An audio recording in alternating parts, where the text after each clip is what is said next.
My name is Hardy Pacer. I came to this country a long time ago.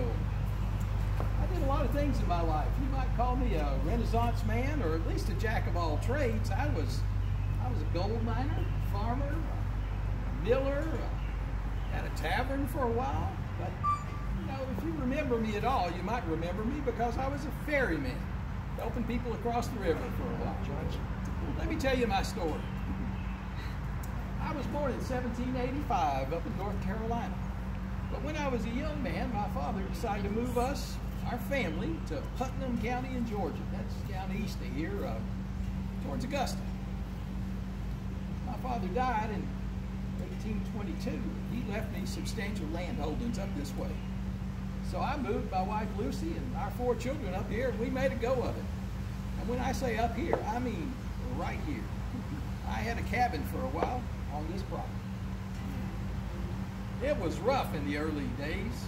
This was very sparsely populated country. You see, they pushed the Creek Indians back after the War of 1812, and settlers were coming up here, but not many of them had gotten here at that point. There weren't any roads around here either. There was a dirt trail out there that led off through the woods and got over to the river eventually. There weren't any towns. There wasn't any place where you could do any trading or anything. Well, except for a Cherokee Indian village, which was over about where Vinings is today.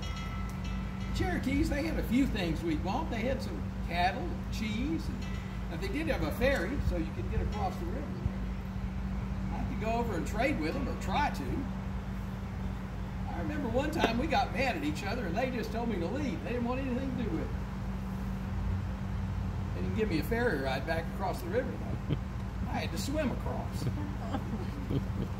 Yeah, but I managed to accumulate some land. You know, not everybody wanted to move up here to the woods and try to make a go of it like I did.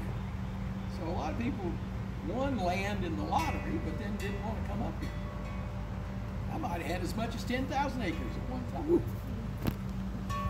Eventually the Cherokees moved on, and I bought the rights to the ferry there, so I ran the ferry for a number of years. They called it Paces Ferry. Eventually I decided to move my family across the river. Thought things might be better over there. I built a large house, basically about where Paces Ferry Road and Paces Mill Road come together today.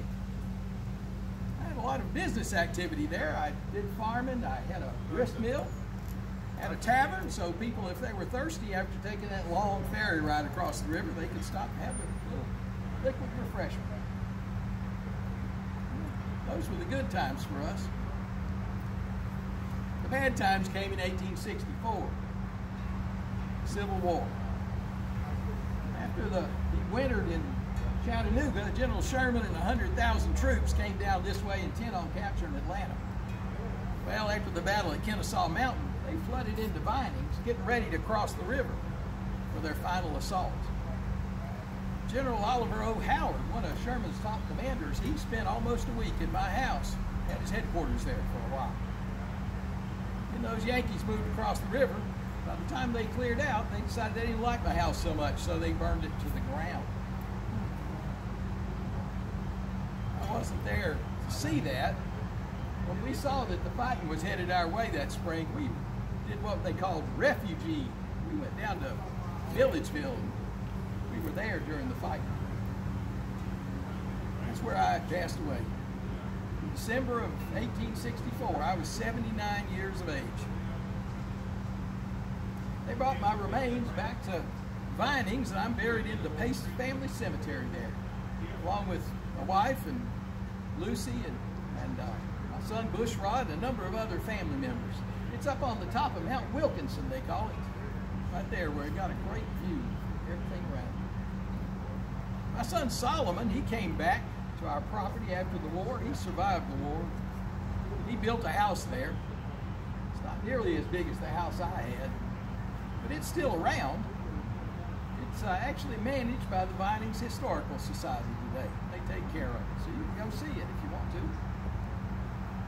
About the only thing that's left from the original house are the stone steps that lead up to the front door.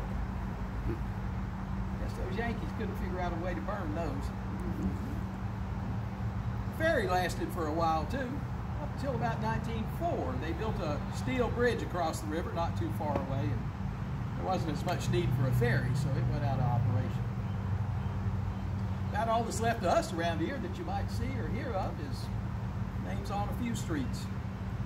So the next time you're riding down, say, this street out here with some friends, you can tell them about the time you met the pace of Paces Ferry Rd. Well, thank you for coming today, folks, and hope you have a great trip here. Thank you. I think you're invited inside.